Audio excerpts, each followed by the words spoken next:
오늘의 사연 시작합니다. 안녕하세요. 저는 3살 된 아이를 키우고 있는 남자입니다. 아내를 아이 둘 지나고 사고로 잃고 현재 장모님이랑 아이 이렇게 셋이서 함께 살고 있습니다. 장모님과의 관계가 깊어져 어떻게 하는 게 좋을지 몰라 이렇게 글을 작성해서 의견을 구해보고자 합니다. 장인어른은 집안에 돈이 많으셨고 장모님은 가정 형편이 많이 어려우셨다고 해요.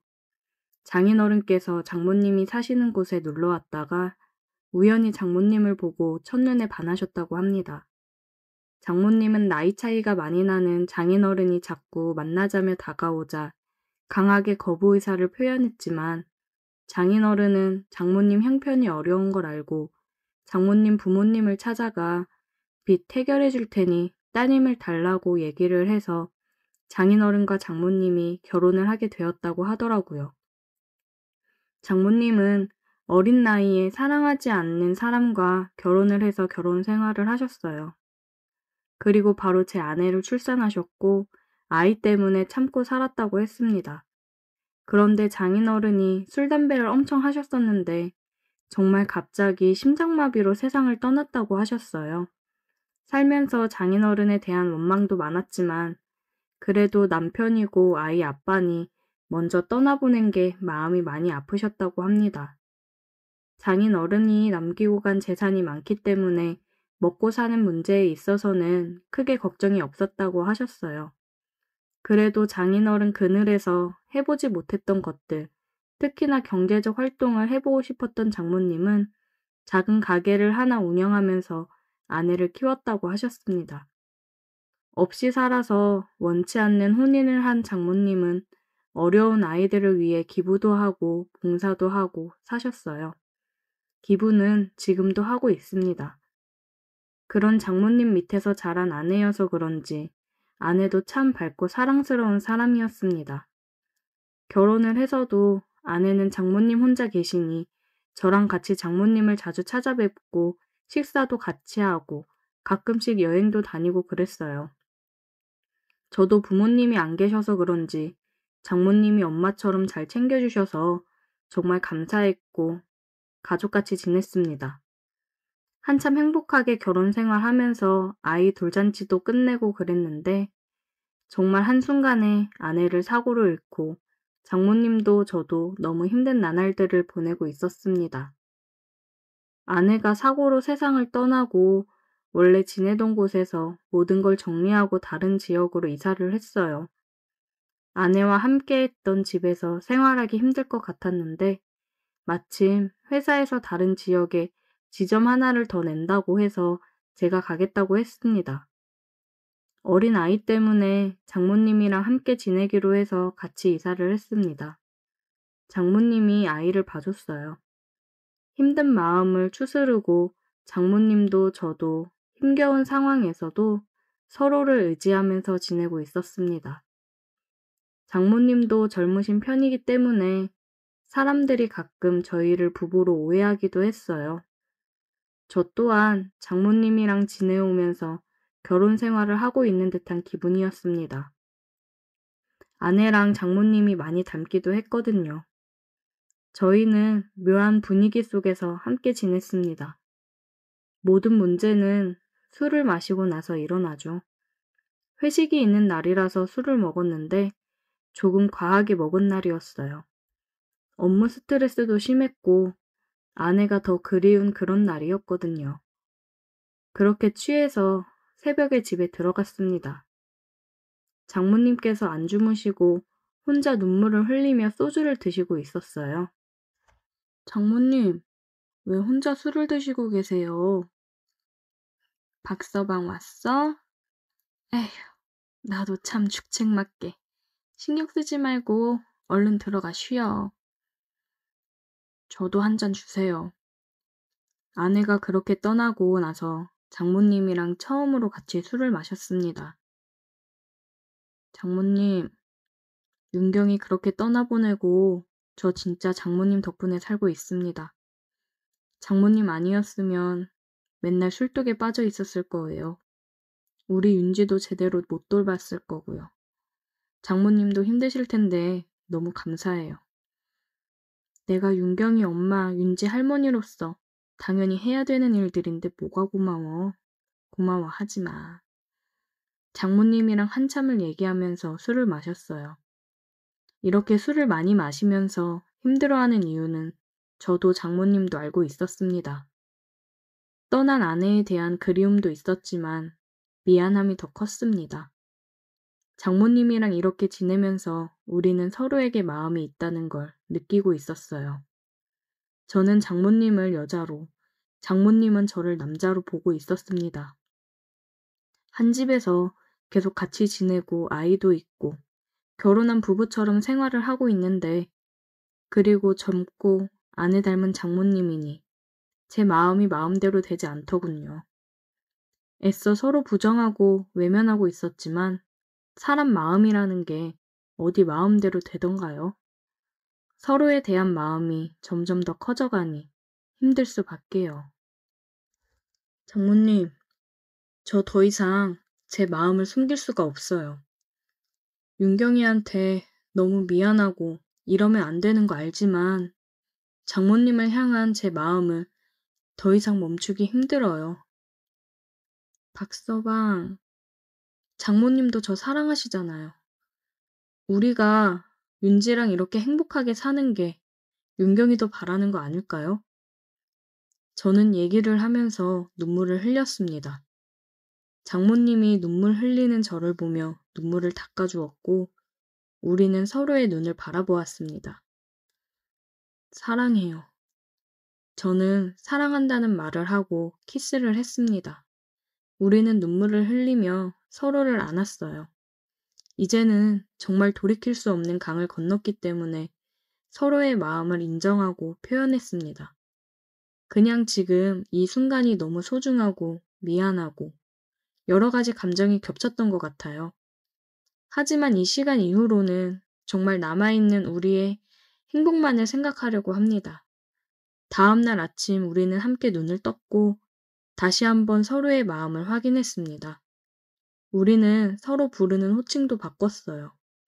더 이상 장모님이 아닌 자기라고 부르고 있습니다. 아이한테도 얘기할 때 엄마라고 부를 수 있게 얘기하는 중이에요. 힘들었던 삶 속에서 조금씩 다시 행복을 찾아가고 있었습니다. 특히 장모님은 그동안 눌러왔던 걸 풀어내듯 밤이 되면 돌변했어요. 사랑하지 않았던 장인어른과의 결혼 생활이 행복할 리 없었겠죠. 그리고 일찍 과부가 된 탓에 얼마나 욕구가 쌓였겠어요. 그리고 이제 서로 사랑하는 사이가 됐으니 그 욕구가 표출되는 건 당연하다고 생각합니다. 저 또한 너무 좋았습니다. 밤마다 돌변하는 장모님을 보며 저도 밤마다 뜨거워질 수 있어서 기분이 너무 좋더라고요. 퇴근하고 오면 항상 그랬듯이 맛있는 저녁을 준비하고 뽀뽀를 하며 저를 반겨주는 사람이 있으니 집에 들어오는 것도 행복입니다.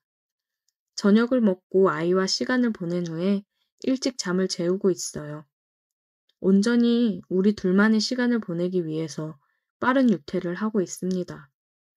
문화센터만 다니다가 아이를 어린이집에 보내기 시작했고, 아이가 어린이집에 가 있는 시간이면 제가 평일 연차를 내고 둘이서 영화도 보고 맛있는 것도 먹으러 가고 남들처럼 평범한 데이트를 하며 지냈습니다.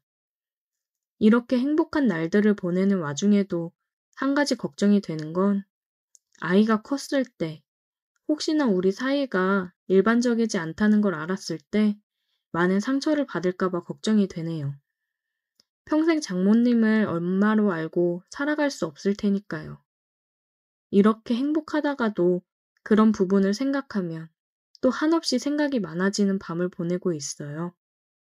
우리는 가족으로 행복하게 살아가고 싶은데 커가면서 모든 걸 알게 되는 딸의 마음을 생각했을 때는 정말 이러면 안 되는 건가 싶기도 합니다. 우리 딸도 모든 걸 이해해 줄 수 있을까요? 그건 저희의 큰 욕심이겠죠? 어떻게 하는 게 현명한 방법일까요? 오늘의 사연 여기까지입니다. 오늘도 들어주셔서 감사해요. 구독, 좋아요, 알림 설정 부탁드려요. 좋아요와 구독, 알림 설정 부탁드려요. 오늘의 사연 지금 바로 시작해 볼게요. 안녕하세요. 30대 중반의 남자입니다. 지금의 아내와는 연애하던 시절 했던 동거와 결혼 생활까지 합해서 4년 정도 됐습니다. 어쩌다 보니 아직 아기는 없습니다. 책임져야 할 게 부족해서 다행인 걸까요? 요즘 저도 제가 무슨 생각을 하는지 알 수가 없습니다. 우연히 동네 편의점에서 맥주 몇 캔 사러 갔다가 동창 친구놈을 만났습니다. 썩 친한 편은 아니어서 졸업 후에는 죽었는지 살았는지도 모르고 연락조차 안 하던 친구인데 알고 봤더니 이 친구도 결혼을 해서 같은 아파트 맞은편 동에 살고 있더라고요. 요즘 집값도 말이 아니지만 제가 신혼집을 구할 때도 집값 때문에 아주 난리도 아니었습니다. 그러다 보니 서울에서 조금 떨어진 신도시에 신혼집을 구하게 되었는데 그러면서 서울에 자리 잡은 친구들과는 자연스럽게 만나는 일이 뜸해져 버렸습니다. 술 마시는 걸 좋아하는데 친구들도 가정이 생기고 집도 멀어지고 하니 서로 피곤해서 어느 순간부터는 가끔씩이라도 만나는 자리가 사라지게 되었지요. 그런 저에게 이 친구와의 재회는 언제고 술 한 잔 마시고 싶을 때 만날 수 있는 소중한 만남이 되었습니다. 퇴근 후에 편의점 앞에서 맥주 한 캔 마시면서 그간 어떻게 지냈는지 안부를 묻고 있었는데 귀가가 늦어지자 친구놈 와이프가 걱정이 됐는지 편의점까지 마중을 나오더라고요. 저랑 있는 걸 몰랐는지 집에서 입는 수수한 차림과 화장을 안 한 모습이 부끄러웠는지 저 먼발치서 친구놈을 불러서 데려갔습니다. 그 와중에도 허리를 숙여 인사를 하는 모습이 예의는 있어 보이는 사람이라는 느낌이 들었습니다. 먼발치서 보았을 뿐인데도 친구의 아내의 모습은 강렬했습니다. 나란히 섰을 때 친구와 키도 비슷해 보였고 대충 차려입은 모습도 몸매가 좋다 보니 옷이 살아 보였습니다. 마치 모델 같은 모습이었습니다. 위에 걸친 외투 아래로 보이는 펑퍼짐한 하체가 걸을 때마다 좌우로 실룩이는 뒷모습이 사라질 때까지 친구 부부를 바라보고 있었습니다. 저의 아내도 스타일이 좋은 편이긴 한데 아내는 요즘 여자들이 좋아하는 마른 몸매를 가지고 있었습니다. 아내와는 다른 볼륨 있는 뒷모습이 기억에 남았습니다. 어느 날은 친구놈의 초대를 받아 친구 집에서 술을 한잔 했습니다. 거하게 차려진 상차림보다 놀라웠던 건 가까이서 처음 본 재수 씨의 미모였습니다. 멀리서 봤을 때랑은 비교도 안 되는 아름다움의 시선을 빼앗겼습니다. 집에서 그렇게 화장을 할 필요까지 있었겠냐는 생각이 들었지만 쌍꺼풀이 진한 커다란 눈과 통통한 입술이 정말 매력적이었습니다. 처음 만난 그날 외투로 가려져 보지 못한 상체는 시선을 빼앗았던 하체보다도 더 대단했습니다. 옷 위로도 가늠할 수 있는 사이즈에 놀랐습니다. 이따금씩 상체를 숙일 때 보일락 말락하는 모습에 저도 모르게 눈이 돌아가더군요. 의외였던 건 친구놈 아내랑 제 와이프가 죽이 잘 맞는다는 것이었어요. 아내보다 2살이나 어렸던 재수 씨는 제 아내를 언니라고 부르며 잘 따르더라고요. 덕분에 두 집안은 서로 친해져서 주기적으로 부부끼리 만나 안 가본 동네 식당도 다니면서 즐거운 시간을 보냈습니다. 마음 놓고 술을 마실 수 있는 자리가 생겨서 너무 좋았습니다. 그날도 부부끼리 정기적으로 만나기로 약속한 날들 중 하루였습니다. 그날은 서울에 있는 처제가 놀러 온 날이었습니다. 친구놈의 급한 출장 때문에 모처럼의 모임이 파토가 날 뻔했는데 모임 자리는 이제 더 이상 저와 친구놈을 위한 자리가 아니었습니다. 아내와 재수 씨의 관계가 돈독해졌기 때문이죠. 처제를 재수 씨에게 소개시켜주고 싶다는 이유로 친구놈 없이 여자 3명과 제가 같이 술자리를 갖게 되었습니다. 동태조림집에서 모임을 가졌는데 밥을 다 먹어도 여자 3명의 수다는 끝이 날 줄을 모르더라고요. 바닥에 앉아야 되는 좌식 구조의 식당이었는데 여자들 수다 삼매경에 대화에 끼지 못하고 앉아만 있으니 허리가 아파 벽에 기대 앉아 혼자서 남은 음식들을 집어먹으며 소주를 한 잔씩 마시고 있었습니다. 그런 저를 의식했는지 친구놈 와이프는 제 눈치를 흘끗흘끗 보더라고요. 어쩌다가 눈이 마주치기라도 하면 눈웃음을 치며 미소를 지어줬는데 웃음 지을 때 살짝 생기는 보조개가 참 이쁘더라고요.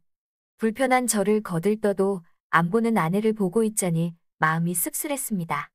대화에 귀 기울여 보면 재수 씨는 대화를 끝내려고 노력하는 모습이 보이는데 아내는 그런 걸 신경도 안 쓰더군요. 무슨 이야기를 하다가 처제가 제 노래 실력이 좋다는 이야기가 나왔는데 재수 씨가 그 기회를 틈타 노래방으로 2차를 가자고 대화를 이끌어 나가 겨우 탈출할 수 있었습니다. 그런 작은 배려심에 마음이 따뜻해지더라고요. 노래방에 가서 맥주 큰 거와 소주 몇 병을 시켜놓고 시작했습니다. 처제까지 합세한 세 여자의 대화는 멈출 줄을 몰랐고 노래방에서도 노래는 안 부르고 수다 삼매경이 다시 시작되었습니다. 대화에 낄 틈을 주질 않는 세 여자를 보고 있자니 갑자기 출장을 간 친구놈이 보고 싶어지는 순간이었습니다. 제 아내는 기분이 너무 좋았는지 원래도 술을 잘 못하는데 소맥으로 술을 연거푸 마시다가 노래방에서 뻗어버리더라고요. 대화의 주체였던 아내가 뻗어버리니 처제도 막상 처음 만난 재수 씨와 대화를 나누는 게 어색해 보이더라고요. 얼어붙은 분위기를 달궈 보려고 제가 마이크를 잡고 노래를 한 곡 불렀습니다. 노래하는 동안은 두 사람도 제가 노래하는 모습을 보면서 박자에 맞춰 박수를 치고 있더군요. 흘끗 재수 씨를 봤는데 어두운 방 안에서 노래방 화면에 반사되는 빛 때문인지 그 커다란 눈망울이 반짝반짝 빛나는 것 같았습니다. 노래가 끝나도 어색한 분위기는 좀처럼 나아지지 않았습니다. 처제가 언니가 걱정된다며 술 취한 아내를 집에다 데려다주고 다시 온다고 자리를 비웠습니다. 그냥 이쯤에서 집에 가자고 했는데 아직 술이 많이 남았으니까 아깝지 않느냐며 금방 오겠다고 하고 처제는 노래방을 나갔습니다. 넷이서 있던 자리가 셋이 되고 셋이서 둘이 됐는데 막상 둘만 남으니 오늘 자리 중에서 제일 어색한 시간이 펼쳐졌습니다. 재수 씨도 어색했는지 그냥 따라 놓은 잠만 들었다 놨다 어찌할 줄 몰라 하더라고요. 그렇게 반주기에서 흘러나오는 예약된 노래들을 배경음악 삼아 서로 멀뚱히 술만 마시고 있었는데 재수 씨가 먼저 입을 열었습니다. 이 노래 제가 정말 좋아하는 건데. 반주기에서는 우리가 20대 초반이던 시절 유행하던 발라드 노래가 나오고 있었습니다. 노래에는 자신이 있었기 때문에 뭐라도 해야겠다는 마음에 마이크를 들었죠. 한참 노래를 부르다가 재수 씨를 흘기 쳐다봤는데 양손을 모은 채로 반짝이는 눈으로 저를 바라보고 있었습니다. 두 눈을 크게 뜨고 눈 한 번 깜빡이지 않으며 제가 노래하는 모습을 쳐다보는 재수 씨의 강아지상 얼굴이 앳돼 보여 마치 젊었던 그 시절로 돌아간 듯한 느낌이 들었습니다. 노래가 끝나고 자리에 앉으니 화제가 자연스럽게 그 시절 이야기로 돌아갔습니다. 얼어붙은 분위기가 순식간에 눈 녹듯 풀려버렸고 재수 씨와 대화를 나눠보니 그녀와 저는 참 많은 공통 관심사를 가지고 있는 사람이었습니다. 시간이 가는지도 모른 채 한참을 대화를 나눴습니다. 미리 시켜놓았던 소주의 마지막 잔을 따르고 나니 꽤 시간이 많이 흘렀다는 걸 깨달았습니다. 아내를 데려다 주러 간 처제는 15분 거리인 집을 두고 어디까지 간 건지 돌아오지 않고 감감무소식이었습니다.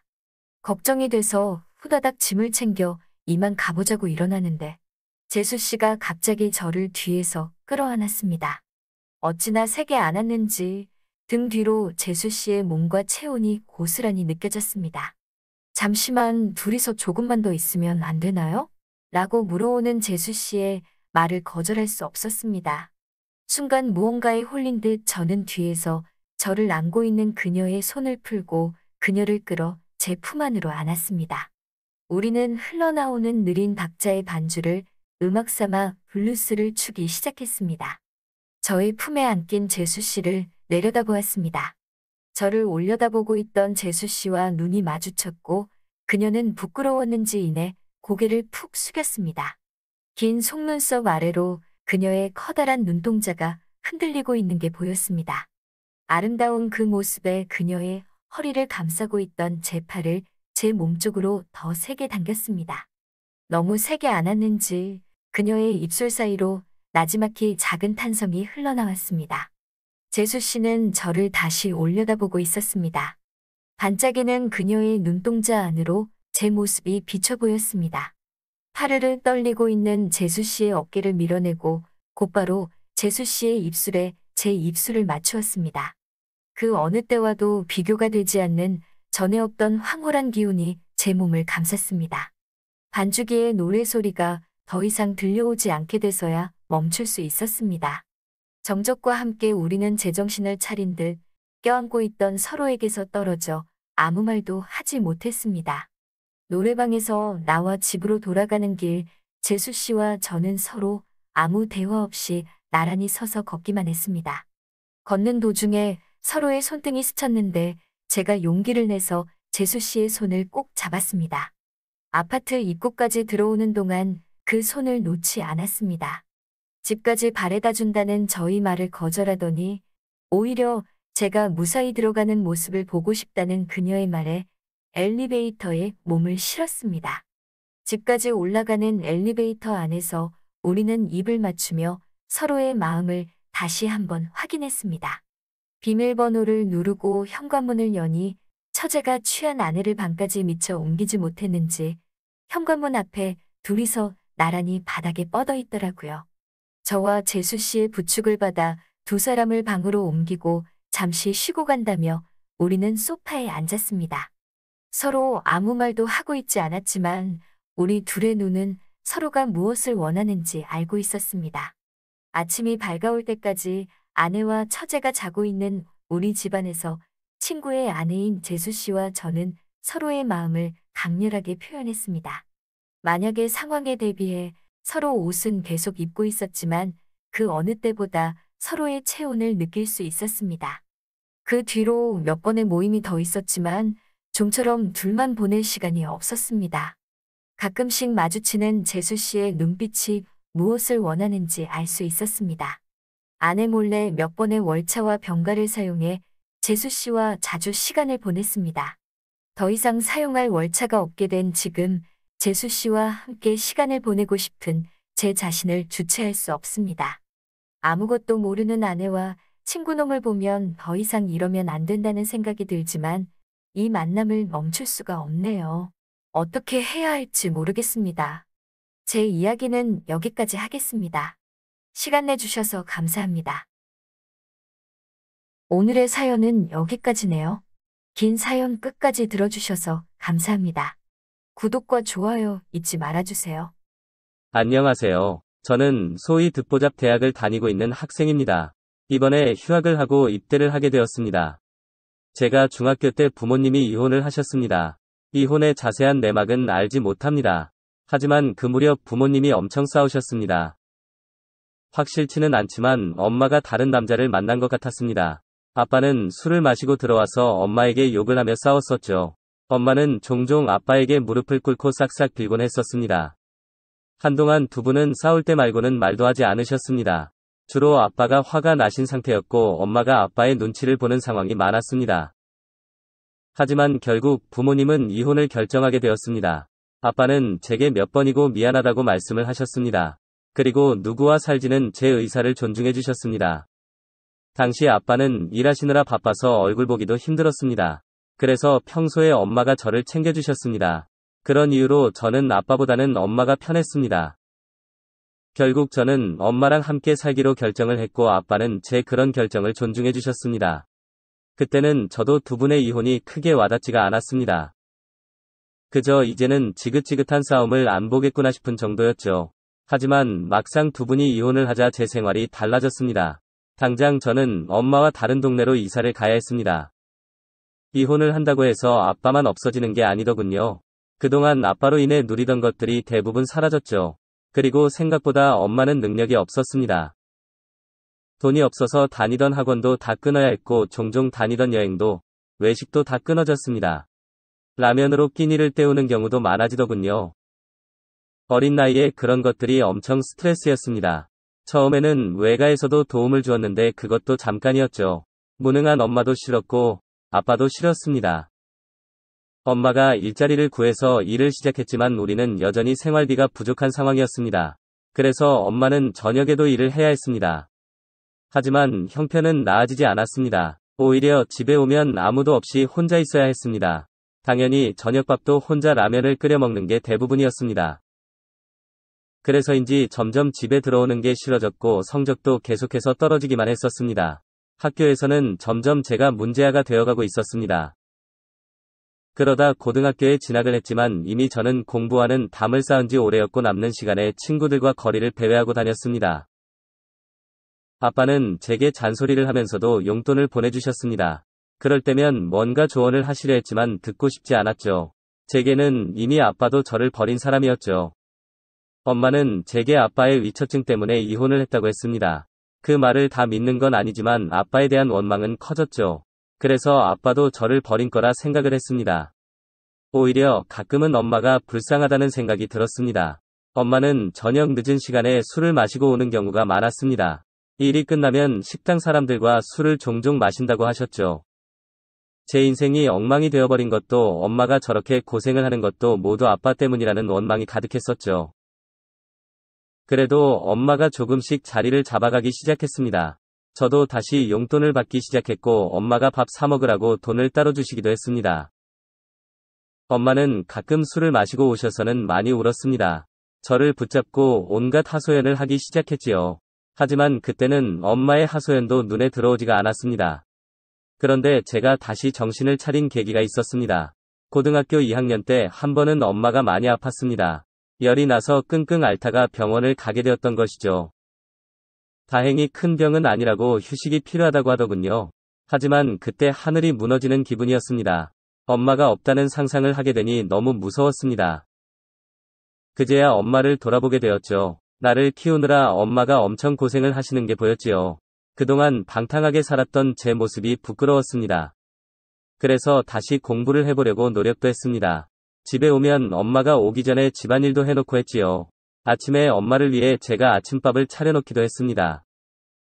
나름 착한 아들이 되려고 노력을 한 것이었죠. 엄마는 그런 제 모습에 매번 눈물을 흘리며 좋아하시더군요. 진작에 이렇게 하지 못한 게 후회가 되었습니다. 그때부터 집에서 엄마가 퇴근하기를 기다리기도 했습니다. 이전에는 엄마가 언제 돌아오는지 관심도 없었죠. 그런데 기다리면서 보니 퇴근 시간이 너무 늦었습니다. 일찍 들어오면 자정이었고 대부분은 새벽 1시나 2시쯤에 돌아오셨습니다. 그리고 술을 마시고 들어오는 일이 무척 많았습니다. 엄마는 한정식집에서 일을 하신다고 하셨는데 식당 일이 끝나면 작은 주점 주방에서 알바를 한다고 하셨습니다. 주점이다 보나 늦게 끝나는 경우가 많다고 하셨지요. 술을 마시고 들어오시면 씻지도 못하고 뻗어서 주무시곤 했습니다. 조금 많이 취한 날은 제가 스타킹이나 외투를 벗겨주곤 했지요. 그런데 어느 날 저는 뭔가 이상한 것을 느꼈습니다. 그날은 엄마가 술을 많이 마시고 들어오신 날이었습니다. 엄마는 집에 오자마자 침대에 쓰러져 골아떨어지셨습니다. 외투를 벗겨드리면서 보니 스타킹을 신지 않고 있더군요. 그때는 그러려니 하면서 외투를 걸어두려 했는데 외투 주머니에 뭔가가 들어있는지 두툼하더군요. 그래서 주머니에 손을 넣어서 그걸 꺼내보았습니다. 그런데 외투에서 나온 것은 여성용 속옷과 스타킹이었습니다. 그것도 꾸깃꾸깃 구겨져서 주머니에 들어있더군요. 그런데 그걸 잡은 순간 제 손에 끈적한 액체가 느껴졌습니다. 그리고 순간 밤꽃 냄새가 진하게 풍겨지는 것이었습니다. 그 순간 등골이 서늘해지는 기분이었습니다. 확인하지 않아도 그 액체가 무엇인지 알 수 있었죠. 엄마는 치마만 입은 채 스타킹은 신고 있지 않았고 그 속에는 속옷을 입었는지 알 수 없었습니다. 하지만 그 속옷이 엄마 거라는 확신이 들었습니다. 순간 심장이 미친 듯이 뛰기 시작했습니다. 꼭 확인하지 않아도 그게 무슨 상황인지 알 수 있었습니다. 엄마가 남자를 만나고 들어오신 것은 분명해 보였습니다. 머릿속에 오만 가지 생각이 다 들더군요. 엄마에게 혹시 남자친구가 생긴 건가 싶기도 했고 엄마가 몹쓸 짓을 당한 건 아닌가 걱정도 되었죠. 하지만 엄마는 술 냄새를 풍기면서 잠이 든 상태였죠. 잠시 머릿속이 멍해졌는데 그때 엄마의 전화기가 보이더군요. 저는 조심스럽게 전화기를 가지고 밖으로 나왔습니다. 전화기를 들고 있는데 심장이 너무 떨려왔습니다. 엄마의 잠금 패턴은 저도 이미 알고 있었습니다. 하지만 이걸 열어봐도 될지 엄청 고민이 되었습니다. 그동안 엄마의 사생활에는 관심도 없었는데 이제 와서 이걸 열어보는 게 맞나 싶더군요. 그래서 한참 동안 머뭇거리게 되더군요. 하지만 저는 엄마에 대해서 알고 싶었습니다. 그래서 잠금을 해제하고 엄마의 전화기를 열었습니다. 몇 통의 카톡이 와 있는 게 보이더군요. 그리고 그곳에서 저는 보지 말아야 할 것을 보았습니다. 그동안 엄마가 어떻게 돈을 벌었는지 알게 되었죠. 카톡에는 수많은 대화들이 있었습니다. 그 중에 어떤 남자와 나눈 대화가 있었습니다. 내용은 주로 몇 시에 어디서 만날지에 대한 대화였죠. 그런데 만나는 곳이 대부분 노래방이었습니다. 그리고 엄마가 만난 손님들에 대한 이야기도 있었습니다. 주로 진상 손님들에 대한 하소연이었습니다. 대화 내용을 읽으면서 저도 모르게 눈물이 났습니다. 술에 취한 남자들이 온갖 더러운 짓을 했더군요. 그리고 그들은 엄마에게 강제로 술도 먹게 한 것 같았습니다. 엄마가 술에 많이 취해오던 날인 것 같았습니다. 엄마는 주점이 아닌 노래방에서 일을 하는 듯 했습니다. 누군지도 모르는 남자들에게 수모를 당하며 돈을 벌었죠. 한 푼이라도 더 벌기 위해 이 차도 나가시는 것 같았습니다. 순간적으로 엄마가 그런 일을 한다는 사실에 충격을 받았습니다. 절대로 상상도 하기 싫었던 일이 벌어진 것이었습니다. 하지만 엄마를 추하다고 생각하지는 않았습니다. 나 때문에 어쩔 수 없이 택한 것이라 생각했습니다. 보너스를 받았다며 용돈을 주시던 모습이 떠올랐습니다. 그때는 그저 용돈을 받았다고 기뻐만 했었습니다. 제 자신이 한없이 부끄럽다는 생각이 들었습니다. 엄마가 벌어온 돈으로 저는 휴대폰도 샀고 여자친구랑 데이트도 했었습니다. 그날 새벽에 저는 제 방에서 한참을 울었습니다. 밤을 새고 저는 엄마의 해장국을 끓여놓고 등교를 했습니다. 학교에서도 하루 종일 아무것도 손에 잡히지 않았습니다. 아무것도 모르는 엄마는 해장국 잘 먹었다고 문자를 보내더군요. 저는 멍해진 상태로 집으로 돌아오게 되었습니다. 그리고 오랜만에 아빠에게 전화를 걸었습니다. 아빠는 제 전화를 무척 반가워하셨습니다. 마음이 답답해서 전화를 걸었는데 차마 아빠에게 말을 할 수 없었습니다. 그래서 의미도 없는 대화만 나누다가 아빠에게 엄마와 헤어진 이유에 대해서 물었습니다. 그러자 아빠는 무슨 일이 있냐고 하시더군요. 아빠는 마치 저를 지켜보고 있는 것 같았습니다. 저는 그냥 왜 헤어졌는지 궁금해졌다고만 했습니다. 적어도 두 분이 헤어진 이유는 알고 싶다고 했습니다. 그리고 아빠에게서 그때의 이야기를 들을 수 있었습니다. 당시 엄마가 남자를 만나셨던 모양이었습니다. 아빠가 그 사실을 알게 되면서 두 분이 이혼을 하신 것이죠. 아빠는 더 자세한 이야기는 하지 않았습니다. 어렴풋이 짐작하고 있던 내용 그대로였습니다. 그리고 아빠는 엄마 잘 보살펴 드리라고 하시더군요. 이런 이야기를 들으면 엄마가 원망스러울 줄 알았습니다. 하지만 그때는 별다른 느낌이 들지가 않더군요. 아빠에게도 처음으로 건강하시라고 말을 했습니다. 저는 혼자 집으로 돌아가 집안일을 시작했습니다. 세탁기에서 어제 꺼낸 그 속옷과 스타킹이 보이더군요. 그걸 보는 순간 속이 울렁거리는 기분이었습니다. 그래서 그대로 세탁기를 돌려버리고 청소를 했습니다. 엄마가 어제 덮었던 이불도 욕조에 넣고 빨아버렸습니다. 어제와는 다르게 그 모든 것들이 혐오스럽게 느껴졌죠.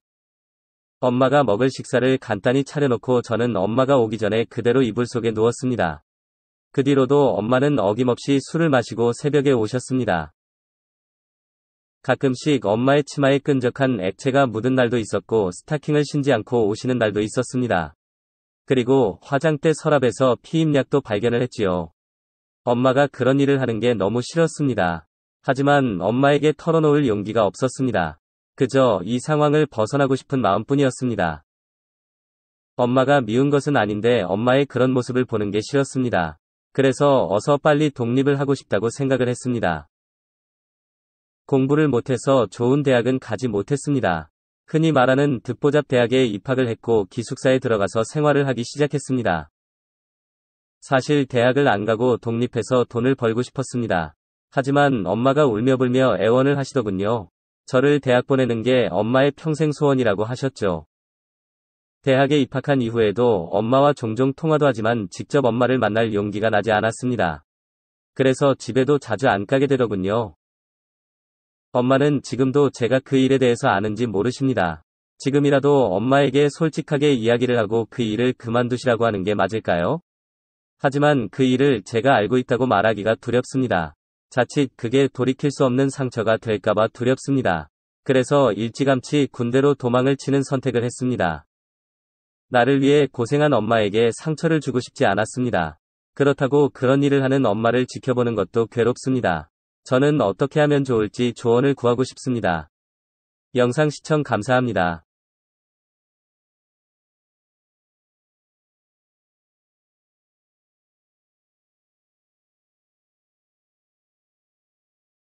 오늘의 사연 시작합니다. 저는 술을 좋아하는 20대의 평범한 남자입니다. 못생기지도 잘생기지도 않은 그냥 평범한 남자입니다.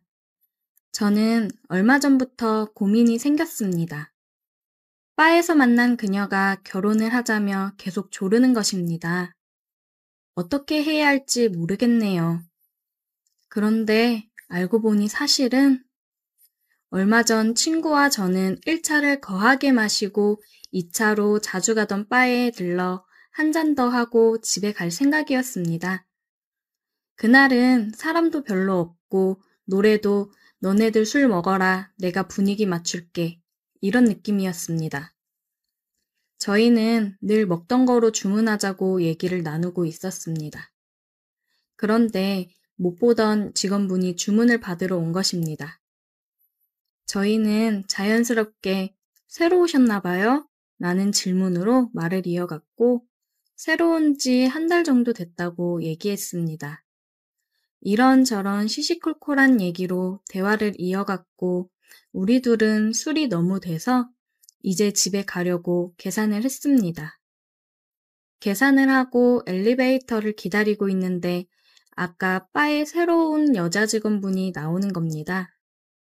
편하게 그녀라고 하겠습니다.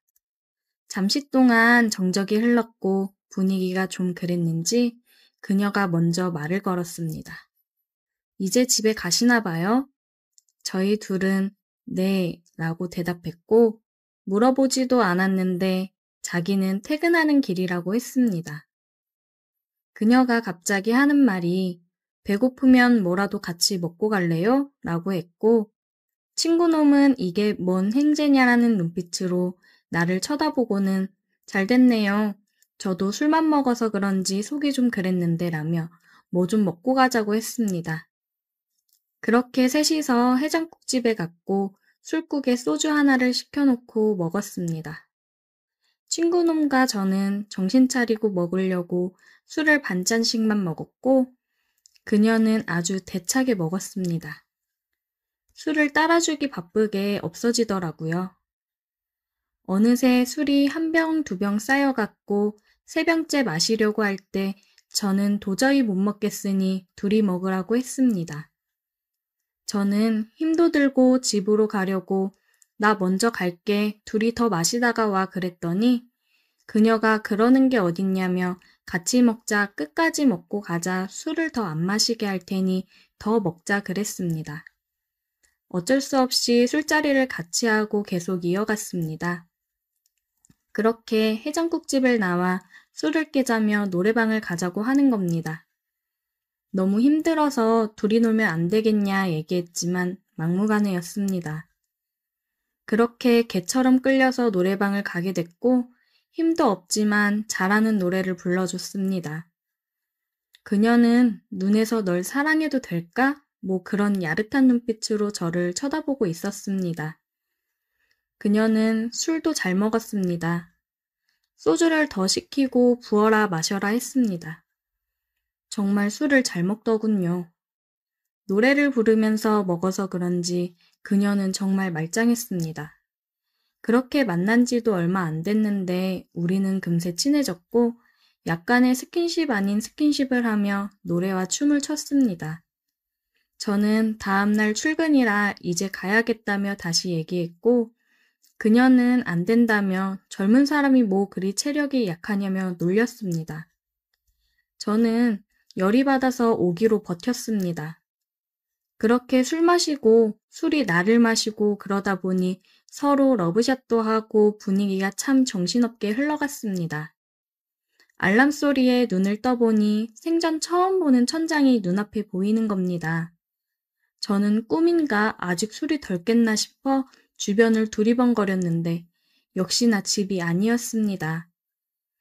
조금 있다가 그녀가 화장실에서 나오면서 잘 잤어요? 라고 물어봤고 깜짝 놀란 나는 너무 당황스러워서 말을 더듬으며 네, 그런데 이게 어떻게 된 거냐며 물어봤습니다. 그녀는 기억이 안 나냐고 되물었고 어머머 그러면서 기가 찬 눈빛으로 째려봤습니다. 어제 그렇게 사랑한다고 계속 그래서 데리고 와서 사랑까지 나눴는데 어떻게 그럴 수 있냐고 뭐라고 하는 겁니다. 저는 그랬냐고 미안하다고 그녀가 하는 말이 어제 잘해줬으니까 참는다고 했고 자기랑 궁합이 잘 맞으니 계속 만나보자고 한눈 팔면 죽는다고 저한테 경고까지 했습니다. 저는 이게 뭔가 싶었고 혹시 꽃뱀인가 싶기도 했는데 꽃뱀이면 신고를 했을 거고 여러 가지 생각이 오갔습니다. 아무튼 그렇게 우리는 계속해서 만났고 사랑은 더 깊어갔습니다. 그녀의 몸매와 머릿결, 머리 스타일 등등 직업 빼고 다 마음에 들었으니까요. 우리는 그렇게 반년 정도를 만났고 그녀는 더 만나볼 필요 없으니 결혼하자고 당차게 얘기했습니다. 저는 바에서 일하는 여자랑 결혼해도 될까 고민이 생겼고 조금 더 만나보고 결정하자고 말을 돌렸습니다. 저희는 밤낮 없이 시간이 될 때마다 사랑을 즐겼고 너무 잘 맞는다는 생각에 저도 직업이고 뭐고 결혼해서 애 낳고 잘 살아야겠다 생각했습니다. 우리는 시간이 되면 주로 바다를 많이 갔고 바다를 보며 회에 소주를 즐겼습니다. 그러던 어느 날 한 달쯤 지났을까요? 그녀가 갑자기 할 말이 있다며 보자고 했습니다. 분위기가 좀 이상해서 몇 번이고 뭔 일이냐고 물었지만 대답해주지 않았고 만나면 얘기해준다고 했습니다. 우리는 만나서 여느 때와 마찬가지로 회에 소주 한 잔을 하며 저는 얘기해보라 했고 그녀는 말을 할까 말까 고민하다가 끝내 얘기하지 않았습니다. 도대체 뭐냐고 물었지만 피식 웃으며 대답을 피했습니다.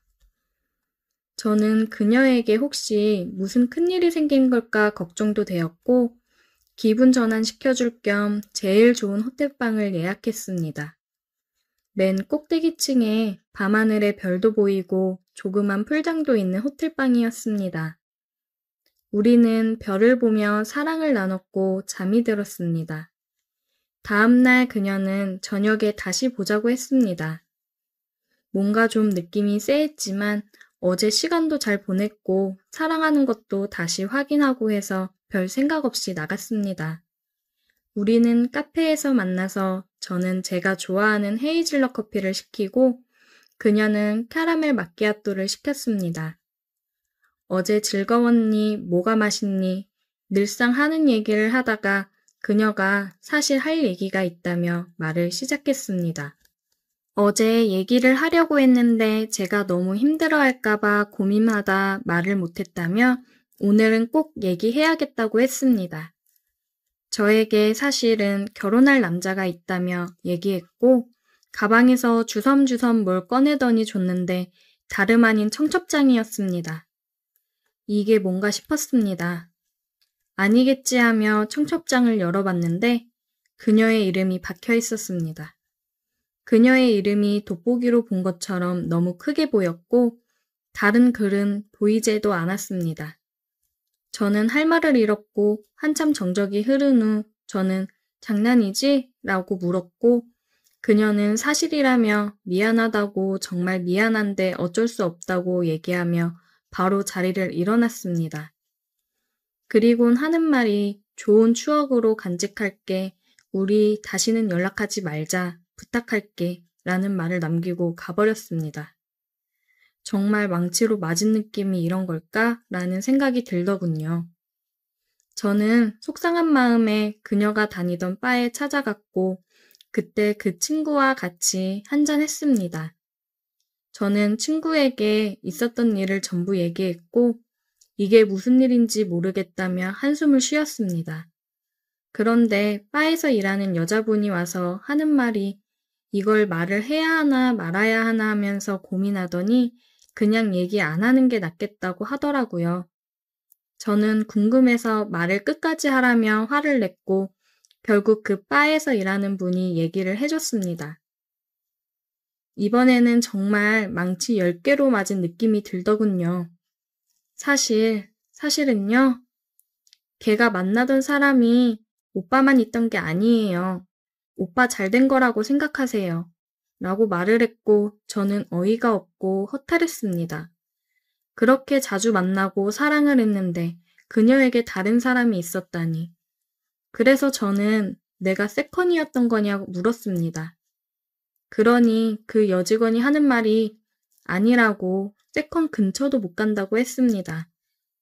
세상에, 저는 정말 어이가 없었습니다. 그분이 하는 말이 정확히 몇 번째인지는 모르겠지만 걔가 동시에 만나는 남자가 한 5명은 됐었다고 하더라고요. 저는 그 5명 중 1명일 뿐이었던 겁니다. 저는 정말 사랑했는데 결혼까지 고민했는데 세상에 어떻게 이런 일이 제게 벌어질 수가 있을까요?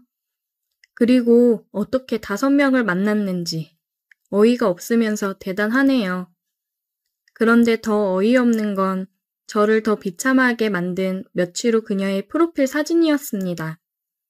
그녀의 프로필 사진에 결혼할 남자인지 모르겠지만 몇 억 되는 람기니 앞에서 함께 찍은 사진이 올라왔더라고요.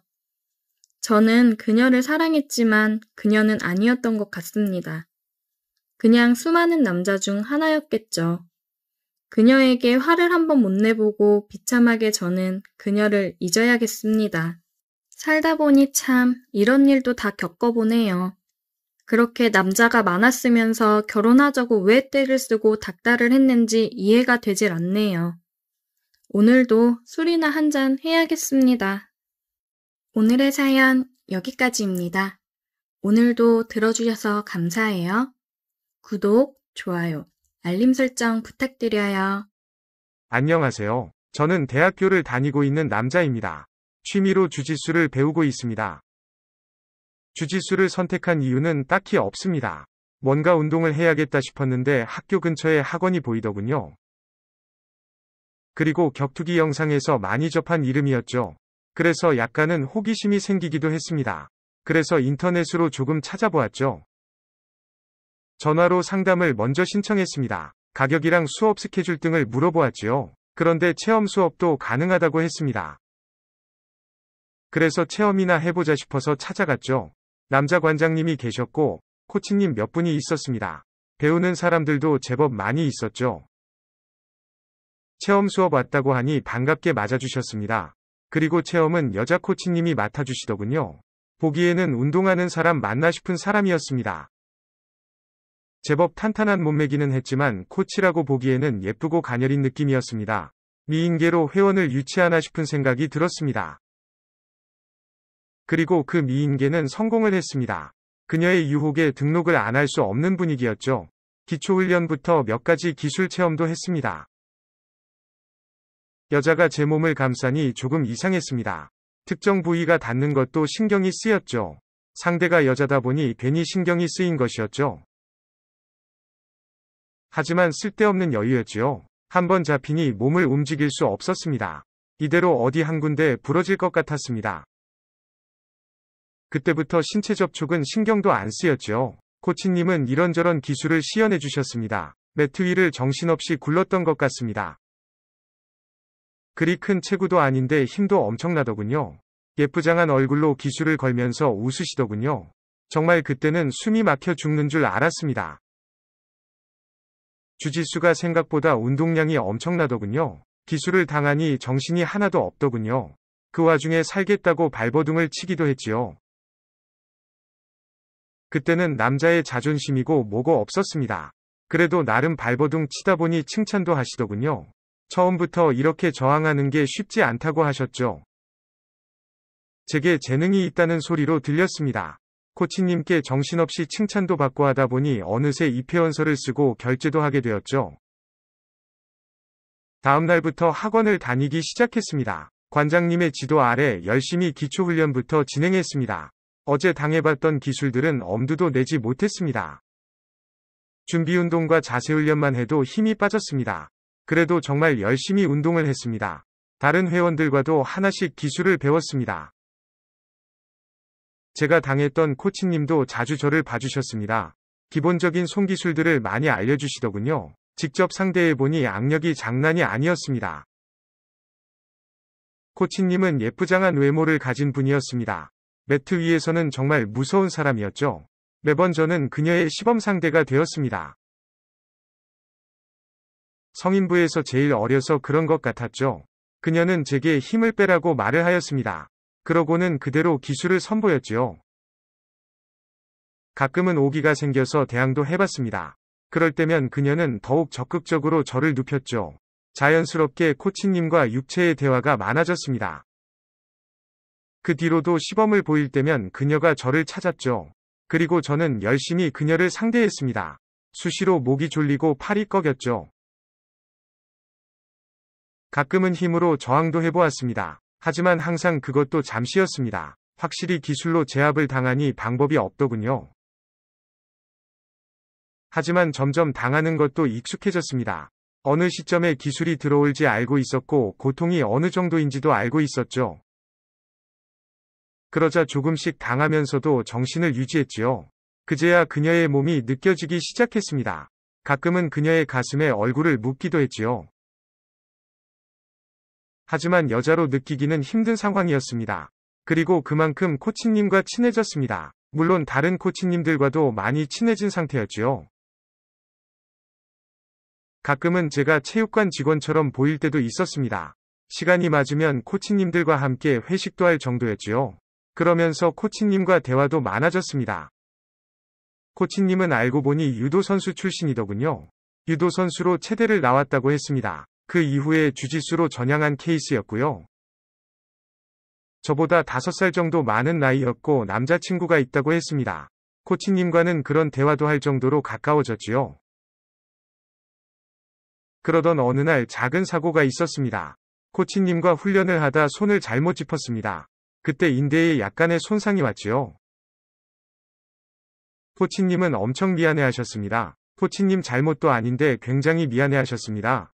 병원에서도 심하지 않다고 했는데 말이죠. 코치님은 밥이라도 사겠다고 나오라고 하셨습니다. 그래서 저는 코치님과 만나서 검사 결과도 이야기했습니다. 코치님은 다행이라며 안심을 하셨지요. 그런데 코치님의 표정이 썩 좋지는 않았습니다. 그래서 무슨 일이 있냐고 물었지요.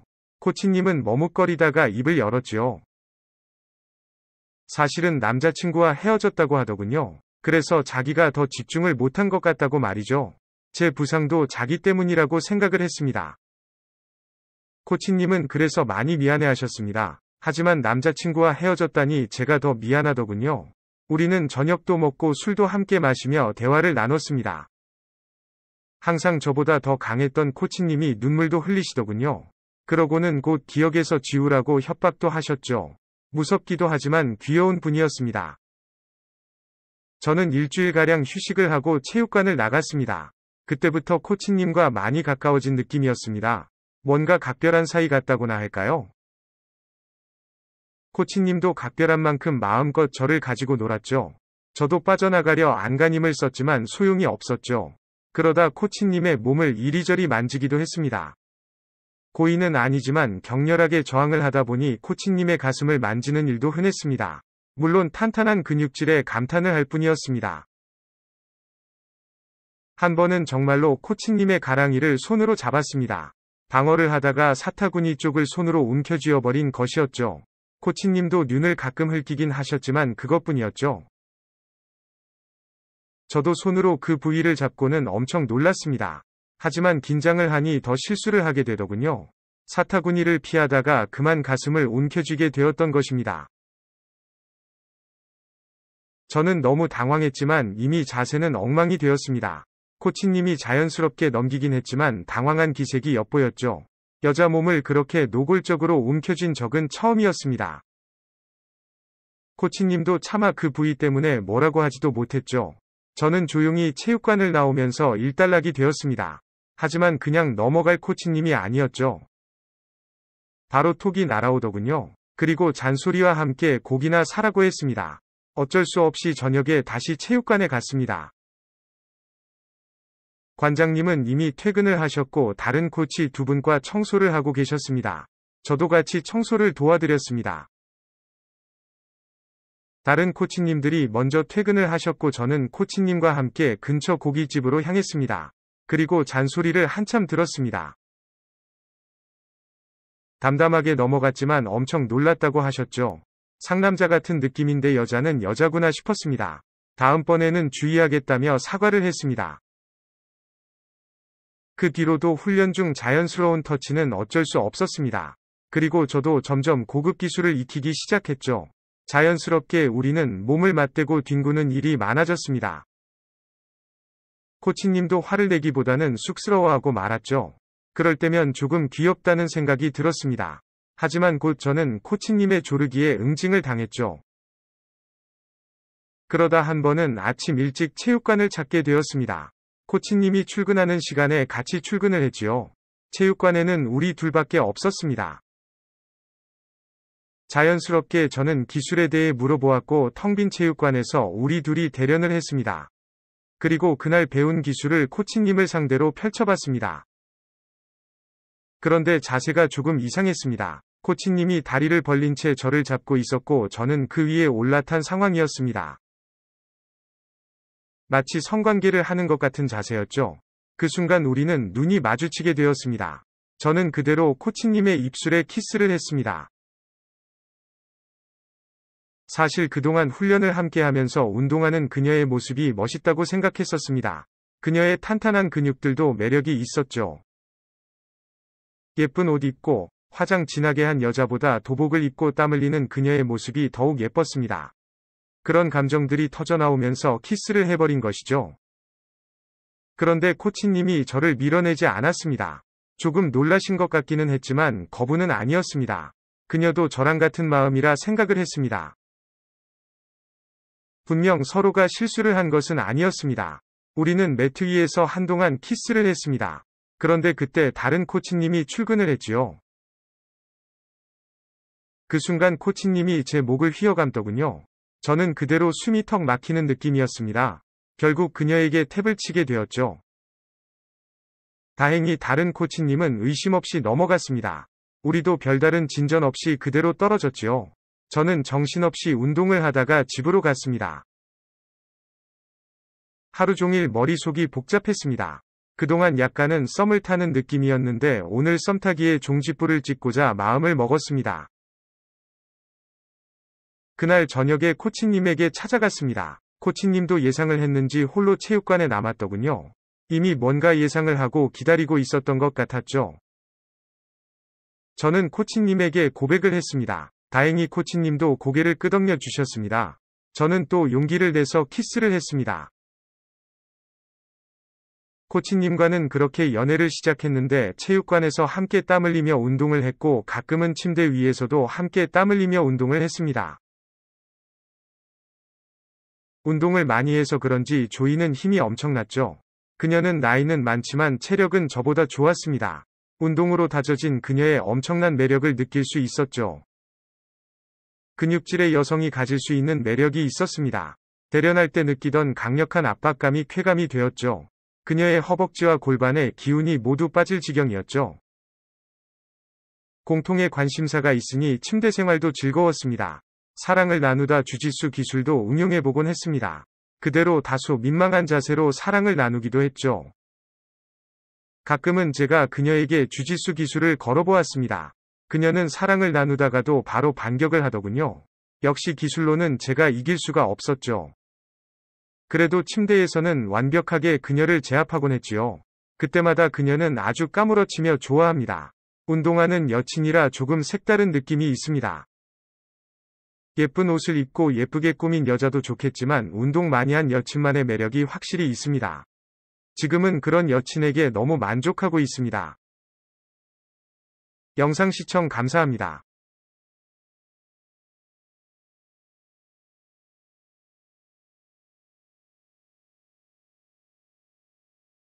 오늘의 사연 시작합니다. 안녕하세요. 저는 20대 중반 남자입니다.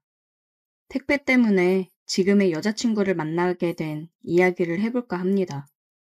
대학을 졸업하고 나서 취업을 하면서 집에서 독립을 해 혼자 자취를 하게 되었습니다. 회사랑 가까이에 있는 원룸 오피스텔을 얻었어요. 아무래도 여러 개로 쪼개져 되어 있는 원룸이라 그런지 방음이 잘 안 되더라고요. 이사 온 처음 날에도 밖에서 말소리는 기본적으로 굉장히 크게 들리기도 했고, 옆집 TV 소리라든지 이런 게 은근히 크게 들렸습니다. 특히나 화장실에 있으면 말소리라든지 이런 소리가 굉장히 잘 들리더라고요. 그래도 이 가격에 집 구한 게 어디냐 싶은 생각에 참고 지냈습니다. 돈 많이 모아서 더 좋은 집으로 이사할 수 있게 열심히 하자 싶었습니다. 그리고 저도 소음을 조심하면서 지냈어요. 이사를 하고 부모님이 시루떡을 보내주셔서 빌라 사람들한테 하나씩 돌렸어요. 부모님들은 연세가 있으셔서 그런지 이사했으면 떡도 돌리고 그래야 된다고 생각하셨습니다. 물론 그 속에는 혼자 자취하는 아들, 좋은 이웃 만났으면 하는 바람이 더 크게 있으셨겠죠. 저는 이사도 잘하고 출근도 잘하고 이게 진정한 사회생활이구나 느끼며 살아가고 있었습니다. 아까도 얘기했다시피 방음이 잘 안 된다고 했잖아요. 피곤해서 자려고 누워있는데 벽 너머로 끙끙 앓는 소리가 들리더라고요. 졸린데 이 소리가 자꾸 거슬려서 이게 무슨 소리인가 싶어서 귀를 벽 쪽에 더 가까이 대고 들어봤습니다. 아무리 봐도 누가 자꾸 끙끙 앓는 소리가 들리는 거예요. 옆집 사람이 혼자 사는데 아픈 건가 싶었어요. 옆집 사람은 아직 만나지 못했거든요. 다른 집은 떡 돌릴 때 다들 집에 있어서 얼굴 보며 인사하고 떡을 나눠줬는데 옆집은 만나지 못해서 문 앞에 걸어뒀었거든요. 그래서 혼자 사는 게 맞는지 알 수는 없었지만 앓는 소리에 저는 걱정이 되어서 10시 정도 되는 늦은 시간이었지만 혹시 몰라서 옆집 초인종을 눌렀습니다. 인기척이 없길래 진짜 무슨 일이라도 난 건가 싶어서 문을 두들겼어요. 저기요, 안에 계세요? 괜찮으세요? 한참 뒤에 얼굴이 발갛게 상기된 여자가 거친 숨을 몰아쉬며 나오더라고요. 아, 뭐예요? 아, 안녕하세요. 옆집인데요. 자꾸 끙끙 앓는 소리가 들려서 혹시 어디 아프신 건 아닌가 해서 걱정이 돼서요. 아니요, 그런 거 아니니까 신경 쓰지 마세요. 굉장히 귀찮다는 듯이 말을 하고 문을 닫아버리더라고요. 속으로는 뭐 저렇게 싸가지가 없나 싶었습니다. 기껏 걱정돼서 그런 건데 저렇게까지 매몰차게 굴 필요 있나 싶었어요. 늦은 시간에 초인종 누르고 문 두드린 게 기분이 나빴으면 본인이 시끄럽지 않게 조심했어야지라는 생각이 들었습니다.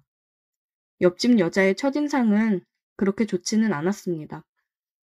다음 날에도 퇴근을 하고서 화장실에서 씻고 있는데 또 끙끙 앓는 소리가 들리더라고요.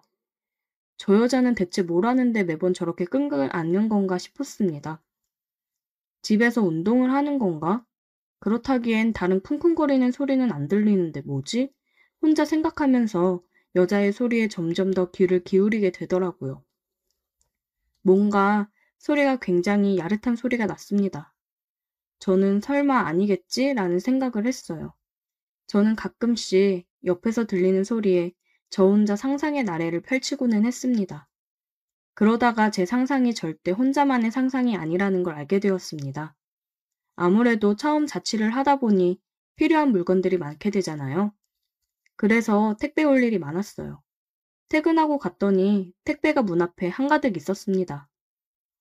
오, 주말 되기 전에 다행이다 하고 집에 박스를 들고 들어와서 간단하게 씻고 TV 보면서 저녁을 다 먹고 택배 생각이 나서 뜯어보고 있었어요.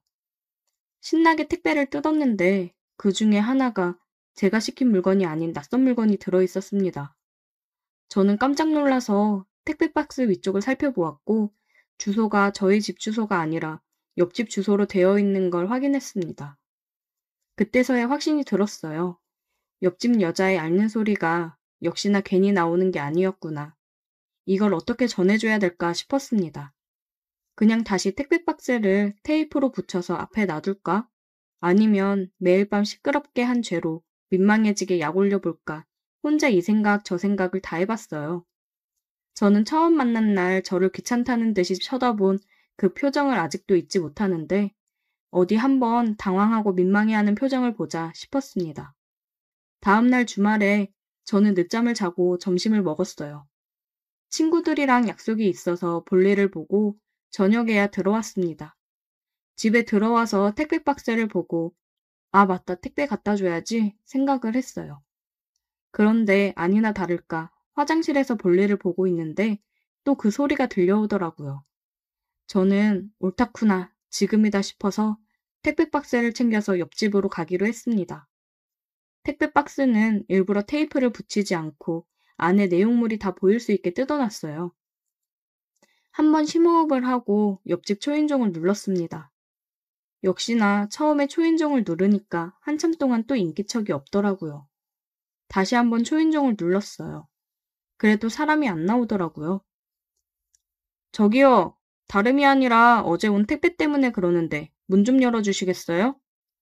이렇게 얘기하니까 문을 열어주더라고요. 그게 무슨 말이에요? 어제 저희 집으로 택배가 왔는데 저희 집 앞에 제 택배 박스랑 같이 있어서 집으로 가지고 왔거든요. 근데 저희 집 택배가 아닌 게 끼어 있더라고요. 제가 박스에서 물건을 꺼내 보여주며 얘기하자 당황해하는 옆집 여자의 얼굴을 보니 괜스레 통쾌했습니다. 이거는 이걸로 매일 그렇게 시끄럽게 했던 건가 봐요. 저는 옆집 여자의 반응을 보고 더 도발을 하기 시작했습니다. 무슨 상관이에요? 그렇게 외로우신가? 매일 밤낮 없이 소리를 내면서 그렇게 시끄럽게 하면 옆집 사는 저도 얼마나 힘들겠어요. 조용히 얘기해요. 다른 사람이 들으면 어쩌려고. 옆집 여자는 제가 하는 말에 점점 흥분을 한 건지 표정이 이상해지면서 목소리도 떨리며 얘기하더라고요. 그게 그렇게 걱정되는 사람이 그렇게 소리를 크게 내시나? 이거 얼른 써보고 싶어요? 이제 택배 주고 가세요. 맨날 이런 거로 재미 보지 말고 내가 해줄까요? 이거보다 더 잘해줄 수 있는데. 옆집 여자는 제가 하는 말에 이성의 끈을 놔버렸는지 저를 끌어당겨 문을 닫고 집으로 들어갔습니다. 해봐요, 어디. 옆집 여자의 말을 끝으로 문 앞에서부터 키스를 하며 침대로 향했습니다. 항상 밤마다 들려오는 소리 때문에 열심히 상상만 하던 일이 실제로 일어나니 흥분이 되더라고요. 내가 내뱉은 말이 있으니 저거보다 내가 더 기분 좋게 해줘야겠다는 생각에 정말 여태 살면서 터득해온 모든 스킬을 발휘했습니다. 항상 벽 너머로 들려오는 소리보다 더 좋아하는 듯한 소리를 들어보니 뻑 같구나 생각이 들더군요. 근데 옆집 여자 스킬도 장난이 아니었어요. 그래서 저도 우주를 다녀온 기분이었습니다. 꽤 하네? 어때? 저거보단 내가 낫지? 어느새 우리는 반말을 하고 편해졌습니다. 가끔씩 서로의 초인종을 누르면 그게 신호라고 받아들여서 사랑을 나누고는 했습니다. 오늘 또 했어? 아니, 네가 있는데 뭐하러 해? 너 기다렸어. 내가 더 열심히 해야겠는데? 그렇게 종종 만나다 보니까 서로 취향도 비슷하고 잘 맞더라고요. 그래서 한번 만나보는 건 어떤지 제안을 했고 그렇게 사귀게 되었습니다. 이제 여자친구가 된 옆집 여자는 거의 저희 집에서 생활을 합니다. 퇴근하고 들어가면 바로 달려들어 매달려 키스를 하고는 해요. 그렇게 매일이 뜨겁고 불타오릅니다. 여자친구는 이제 계약이 거의 끝나가서 끝나고 나면 저희 집에서 같이 지낼 생각이에요. 만나게 된 계기가 조금 그렇기는 하지만 이왕 잘 맞아서 만나게 된 거, 만날 때까지는 서로 뜨겁게 사랑해주고 만나보려 합니다. 이제 여자친구는 그걸 찾지 않게 되었어요. 그 대신 더 좋은 걸로 제가 기분 좋게 해주니까요. 항상 기분이 좋아 야릇해지는 그녀의 표정을 보면 저도 너무 좋습니다. 다들 뜨겁게 사랑하세요. 오늘의 사연 여기까지입니다. 오늘도 들어주셔서 감사해요. 구독, 좋아요, 알림 설정 부탁드려요.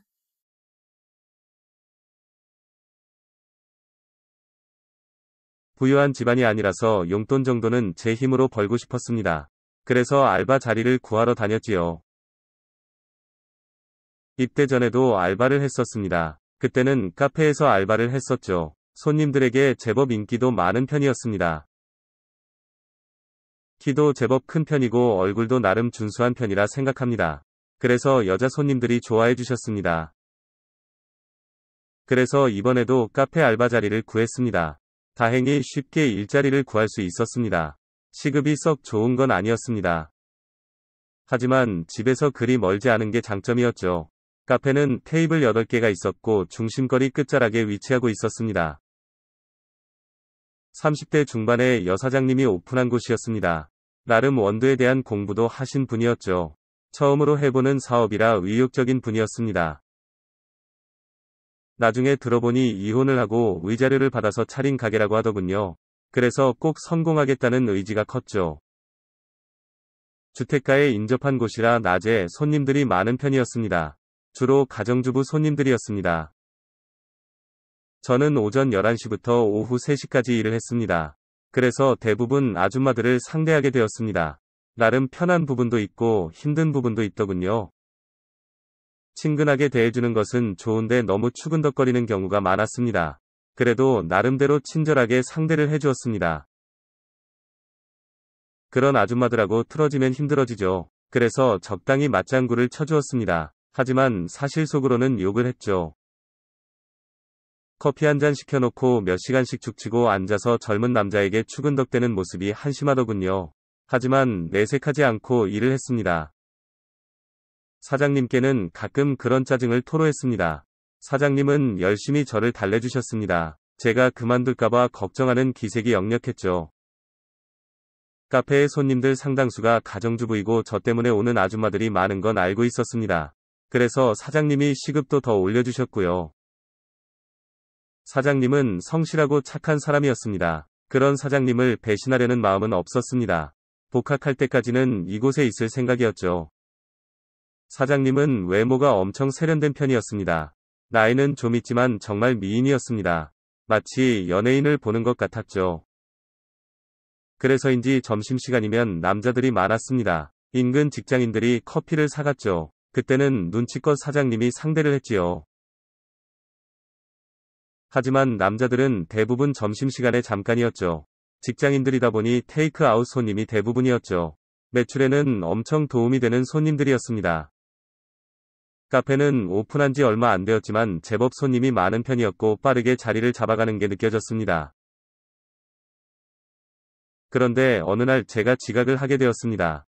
전날 친구들과 늦게까지 놀았는데 덕분에 아침에 너무 늦게 일어나 버린 것이었죠. 뒤늦게 헐레벌떡 일어나 카페로 달려갔습니다. 그런데 카페 안에서 큰 소리가 나오고 있었습니다. 급히 가게로 들어갔지요. 웬 아줌마가 난동을 부리고 있었습니다. 수시로 찾아오는 단골 손님이었죠. 사장님이 그 앞에서 어쩔 줄 몰라 하고 있었습니다. 제가 급히 끼어들었습니다. 그제야 손님은 표정이 누그러지더군요. 저는 자초지종을 들어보았습니다. 아줌마는 주문이 라떼를 시켰는데 아메리카노가 나왔다고 하더군요. 사장님은 아메리카노를 주문받았다고 했죠. 저는 일단 사장님을 뒤로 빼고 라떼로 다시 만들어서 드렸습니다. 그제야 아줌마는 활짝 웃더군요. 그리고 사장님께도 끝까지 큰 소리를 치더군요. 사장님은 가게 안쪽 구석에서 울고 있었고요. 일단 사장님을 잘 달래주었습니다. 사실 그 아줌마는 상습범이었습니다. 이번에도 아메리카노 가격으로 계산해놓고 라떼를 요구하고 있던 상황이었죠. 하지만 전혀 말이 안 통하는 아줌마였습니다. 몇백 원 손해보고 끝내는 게 훨씬 나은 상황이었죠. 자기가 진상인 줄 모르는 그런 아줌마였습니다. 그런 아줌마들은 제게는 그래도 화는 안 내는 편이었습니다. 그런데 유독 사장님께는 아줌마들이 모질게 굴었죠. 이상할 정도로 사장님을 싫어하더군요. 제게도 가끔 사장님에 대한 험담을 하곤 했습니다. 성형수술을 한 거 아니냐부터 술집 다니던 여자가 가게 차린 거라는 등. 제 눈에는 그저 사장님에 대한 질투로 보였지요. 제게도 사장님 같은 여자 조심하라고도 했지요. 저는 그냥 웃어 넘기고 말았습니다. 그런 말을 하는 아줌마들이 더 싫었죠. 그런데 제가 없을 때 이렇게 한 번씩 일이 터졌죠. 사장님은 그런 아줌마들을 엄청 힘들어 하시더군요. 그날도 저녁에 술 한잔 하자고 하시더군요. 저녁 시간 이후에는 손님이 거의 없는 편이라 가게도 일찍 문을 닫고 사장님과 고깃집으로 갔습니다. 저는 열심히 고기를 구워서 사장님께 드렸습니다. 사장님은 고기로 쌈을 싸서 제 입에 넣어주셨죠. 예쁜 사장님이 먹여주니 내심 설렜습니다. 술을 한 잔 마시면서 사장님은 힘든 것들을 털어놓았고 저도 같이 공감하면서 우리는 대화를 나누었습니다. 사장님은 술에 취해서 제게 고맙다고 하더군요. 주택가 쪽에 가게를 차리는데 고민이 많았다고 하더군요. 사장님도 남자 손님들이 더 편한 건 알고 있어서 번화가에 카페를 차리고 싶었다고 했지요. 본인이 남자들에게 인기가 많은 걸 알고 있으니 직장님들을 상대로 장사를 하는 게 유리하다 생각한 거죠. 하지만 번화가는 월세가 너무 부담이었다고 하더군요. 예상대로 여자들을 상대하는 게 너무 힘들었는데 제가 잘 해주어서 무사히 넘어가고 있다고 했지요. 하지만 제가 복학한 이후가 또 걱정이라고 하시더군요. 저는 어차피 집도 가까우니 가끔 도와드리겠다고 했습니다. 사장님은 얼굴이 붉어진 채로 활짝 웃으셨습니다. 그리고 꼭 약속 지키라고 했지요. 드센 아줌마들을 상대하느라 동지애가 생겼죠. 사장님도 저를 엄청 챙겨주셨습니다. 나이 차이는 있지만 이런 일들이 나쁘지는 않았죠. 카페 외부에서도 가끔 만나기도 했고 사장님 집안일을 도와주러 가기도 했습니다. 물론 그때마다 풍성한 대접을 받기도 했죠. 자연스럽게 우리는 연애를 하는 감정이 싹텄고 사장님과 따로 만나는 일이 잦아졌습니다. 알바 시간이 끝나도 카페에 남아있는 경우도 많았죠.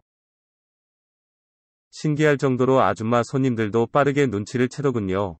그리고 저에게 경고를 했습니다. 저런 여자 조심하라고들 한마디씩 던지더군요.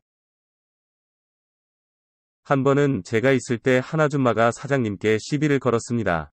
어떻게 알았는지 사장님의 이혼 사실을 알더군요. 그리고 그 일을 가지고 비아냥거리는 것이었습니다.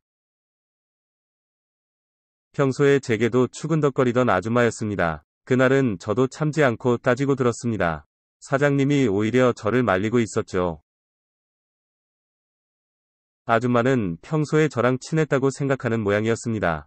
그리고 자기가 저를 많이 챙겨줬다고 하더군요. 그런 자기에게 어떻게 이럴 수 있냐고 하더군요.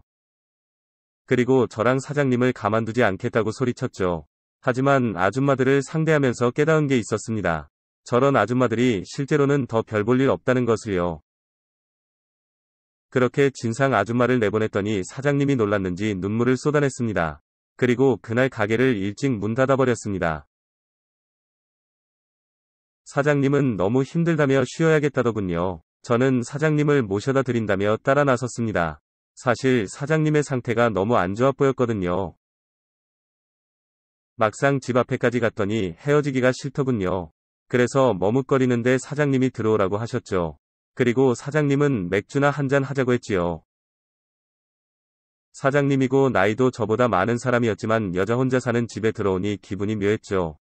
누나 같던 사장님도 여자란 사실이 실감이 났죠. 조금은 긴장된 마음으로 사장님과 마주 앉았습니다. 사장님은 제게 미안하다고 하시더군요. 저는 제가 더 미안하다고 했습니다. 사장님은 장사하는 게 너무 힘들다고 했습니다. 다른 것보다 사람이 제일 어렵다더군요. 그러면서 제게 함께 있어줘서 고맙다고 했습니다. 제 존재가 그래도 힘이 된다고 하셨죠. 뭔가 커다란 책임감이 느껴졌죠. 제가 사장님을 지켜줘야겠다는 마음이었죠. 저도 모르게 사장님의 손을 꼭 잡았습니다. 그리고 사장님께 그대로 고백을 했지요. 제가 너무 좋아한다고 말이죠. 사장님이 당황한 표정을 지었죠. 하지만 잡은 손을 뿌리치지 않더군요. 그 순간 이 사람에 대한 자신감이 생겼습니다. 그래서 그대로 저는 입술을 내밀었습니다. 사장님은 말없이 키스를 받아주었습니다. 그 순간 너무 행복했습니다. 순간의 감정에 그대로 몸을 맡기게 되었고 우리는 정신없이 하나가 되었고 한참 뒤에야 숨을 고르며 진정을 했습니다. 예쁘고 착한 누나이자 사장님이었는데 제 품에서 수줍게 미소를 짓더군요. 믿기지 않으면서 흥분이 되었습니다. 사장님은 나이 많은 이혼녀인데 괜찮겠냐고 계속 물었습니다. 저는 무조건 상관없다고 했습니다. 그때는 정말 결혼까지 생각하고 있었으니까요. 다음날 카페 오픈도 함께 했습니다. 퇴근까지 함께 시간을 보냈지요. 볼 때마다 사랑스러워 미치겠더군요. 손님이 안 볼 때마다 틈틈이 키스를 했습니다. 사장님도 얼굴이 붉어졌지만 싫어하지 않았죠. 어제와는 완전 다른 분위기였죠. 진상 아줌마가 고맙게 느껴졌습니다. 그렇게 카페는 우리만의 보금자리 같았죠. 그리고 이제 저는 복학을 합니다. 지금은 우리 관계에 진지하게 생각 중입니다. 이제 조금 콩깍지를 벗은 것 같습니다. 사장님도 저한테 맞춰주려 노력합니다. 쑥스러워하면서 짧은 치마도 입었고 생일날은 야한 속옷을 입고 이벤트 해주었죠. 나이차도 느껴지고 현실적인 걱정도 있습니다. 우리의 미래도 진지하게 대화를 했지요. 하지만 여전히 마음의 변화는 없습니다. 졸업할 때까지 마음의 변화가 없다면 그땐 결혼을 하자고 이야기를 했습니다. 사장님도 울면서 고개를 끄덕여 주셨습니다. 이대로 사랑이 결실을 맺길 간절히 바라봅니다. 영상 시청 감사합니다.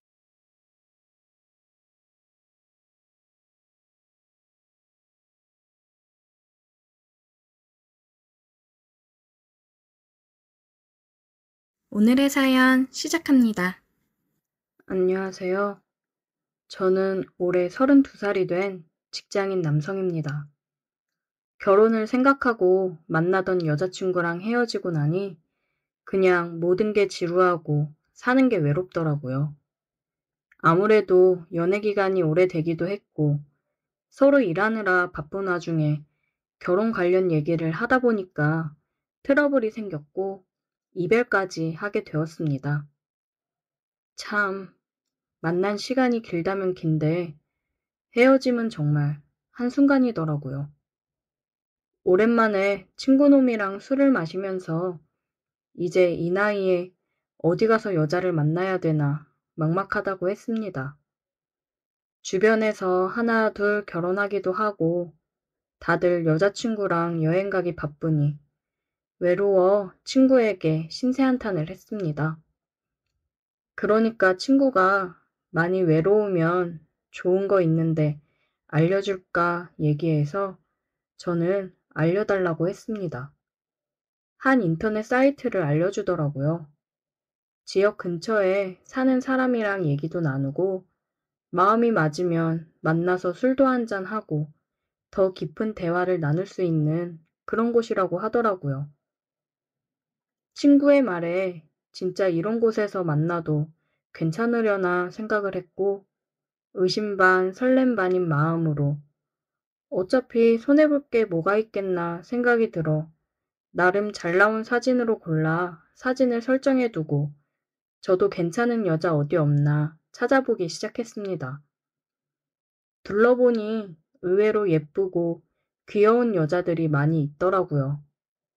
나이대도 굉장히 다양했습니다. 저는 제가 있는 곳에서 가까운 순으로 찾아보았고 저와 같은 동네로 설정이 되어 있는 저보다 2살 많은 여자에게 대화를 걸었습니다. 사진을 보니 얼굴도 예쁘고 피부도 뽀얗고 앵두 같은 입술에 저보다 연상인데도 동안에다 다양한 매력이 보이는 그런 여자더라고요. 근데 요즘 워낙에 사진은 믿을 수가 없으니 너무 기대하지는 않았습니다. 대화를 걸었더니 바로 답장이 오더라고요. 그래서 얘기를 나눠보니 나이대가 비슷해서 그런지 말도 잘 통하고 나름 오랜만에 여자랑 대화를 하는 거라 그런지 대화하는 게 굉장히 즐거웠습니다. 저는 그녀에게 물어봤어요. 여기서 실제로 만나서 본 적이 있냐고요. 그러려고 하는 거지. 안 그러면 뭐하러 해? 그래? 그럼 나도 만나볼래? 재밌게 해줄 수 있어? 당연하지. 저는 그녀와 실제로 만나보고 싶었어요. 얘기를 나눠보니 굉장히 자유분방하면서도 저를 설레게 하는 농담을 하기도 하는 그런 여자였습니다. 우리는 번호를 교환했고 약속을 잡고 만나기로 했습니다. 저는 설레는 마음으로 약속 장소로 향했고 카페에 앉아 그녀를 기다리고 있었어요. 핸드폰을 보면서 기다리고 있는데 누가 제 앞에 와서 앉더라고요. 사진이랑 다른 게 없어 대박 땡 잡았다 생각을 했습니다.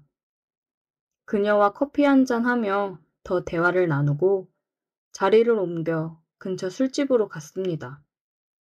술을 한참 마시고 분위기가 좋았는데 그녀가 분위기가 훅 가라앉는 소리를 하더라고요. 실은 나 유부녀야. 응? 뭐라고? 나 남편 있다고. 저는 지금 이 여자가 뭔 소리를 하나 싶었습니다. 그러면 여긴 왜 나왔어? 그런 사이트에는 왜 사진을 올리고? 남편 있으면 그럼 안 되나? 주말 부부라 이게 부부가 맞는지도 모르겠는데 나도 좀 즐기면서 외로운 것도 풀고 살아야지. 안 그래? 그녀의 남편은 결혼하고 1년 정도 있다가 지방 발령이 나서 지방으로 내려갔다고 하더라고요. 그녀는 직장 때문에 어쩔 수 없이 여기 남았다고 했습니다. 남편은 뭐가 그리 바쁜지 주말에도 잘 안 온다고 하더라고요. 아마 몸이 멀어지니 마음도 멀어진 거 아닐까 한다며 서로 눈치껏 행동을 한다고 하더라고요. 아무리 그래도 결혼한 유부녀인데 만나도 되는 걸까 싶었는데 직접 만난 그녀는 연락만 주고받을 때보다 훨씬 더 제 마음에 들어 그녀와 인연을 여기서 끝내고 싶지 않았습니다. 어차피 남편이 멀리 떨어져 있다고 하는데 걸리기야 하겠나 싶어서 그녀와 더 만나보자 싶었어요. 이제 모든 걸 오픈한 그녀는 제가 그녀가 유부녀여도 만나보자고 하니 기다렸다는 듯이 제 옆으로 와서 스킨십을 하더라고요. 우리 기념으로 러브샷이라도 한번 할까? 저와 그녀는 러브샷을 하고 술을 마셨고 제게 기댄 그녀가 그러더라고요. 술 더 먹을 거야? 나는 다른 게 먹고 싶은데. 그녀의 말에 우리 둘을 감싸고 있던 분위기가 후끈 달아올랐습니다. 여기가 오픈된 공간만 아니었으면 우린 벌써 무슨 일을 벌려도 벌렸을 겁니다. 자리 옮길까? 우리 집으로 가자. 그녀는 자기네 집으로 가자고 하며 저를 데리고 갔어요. 그녀의 집에 들어서자마자 기다렸다는 듯이 제게 키스를 했습니다. 그동안 굉장히 굶주렸던 것 같이 그녀는 급했어요. 저는 그녀와 함께 방으로 갔고 방에는 결혼사진이 눈에 보이더라고요. 결혼사진 앞에서 그녀와 키스를 나누고 있으니 기분이 묘하게 흥분이 되었습니다. 그녀와 상상 이상으로 좋았던 시간을 보내고 다음 날 아침 같이 해장을 하고 집으로 왔습니다. 그녀는 제가 마음에 들었는지 집에 오기 전까지도 저를 붙잡고 놔주질 않더니 언제 또 만날 거냐고 연락을 계속 하더라고요. 그녀의 행동을 보면 유부녀를 만난다는 죄책감 같은 건 느끼지 않아도 될 것 같았습니다. 죄책감보다는 오히려 안타깝다는 마음이 더 들었어요. 이런 그녀의 남편이 과연 이런 모습을 알고 있을까 궁금하기도 하더라고요. 아마 남편도 거기서 여자 만나며 아주 잘 지낼 거라고 얘기는 하던데 그런 복잡한 건 생각하지 말고 그냥 그녀와 즐길 시간만 생각을 해야겠습니다.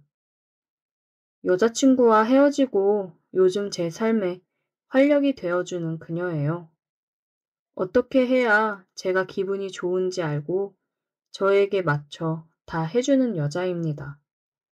진작 이런 여자를 만났으면 어땠을까 아쉽긴 하더라고요. 이 여자가 결혼한 사람이 아니었다면 우리가 좋은 관계로 발전할 수 있지 않았을까 생각이 들었습니다. 당분간은 그녀 때문에 외롭지 않을 것 같네요. 그녀도 저 때문에 외롭지 않고 너무 좋다며 늘 얘기를 하고는 합니다. 그녀의 신혼집에 가서 보니 큰 집에 혼자 있으면 많이 외로웠겠다 싶긴 하더라고요. 그리고 혹시나 남편이 오지 않을까 싶어서 그녀의 집에서는 만남을 자제하기로 했습니다. 저도 혼자 지내니 저희 집으로 그녀가 주로 와서 함께 지내다 가고는 했어요. 집에 그녀의 물건이 하나씩 늘어날 때마다 조금씩 제 걱정도 늘어나기는 하더라고요. 이러다가 그녀와의 관계가 너무 깊어지는 건 아닐까 걱정이 되기도 합니다.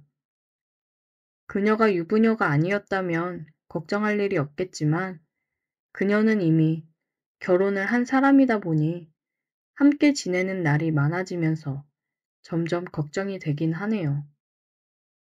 그녀와 만남을 중단했을 때 쿨하게 서로 받아들였으면 좋겠다고 은연중에 얘기를 계속 해야겠습니다. 오늘의 사연 여기까지입니다. 오늘도 들어주셔서 감사해요. 구독, 좋아요, 알림 설정 부탁드려요.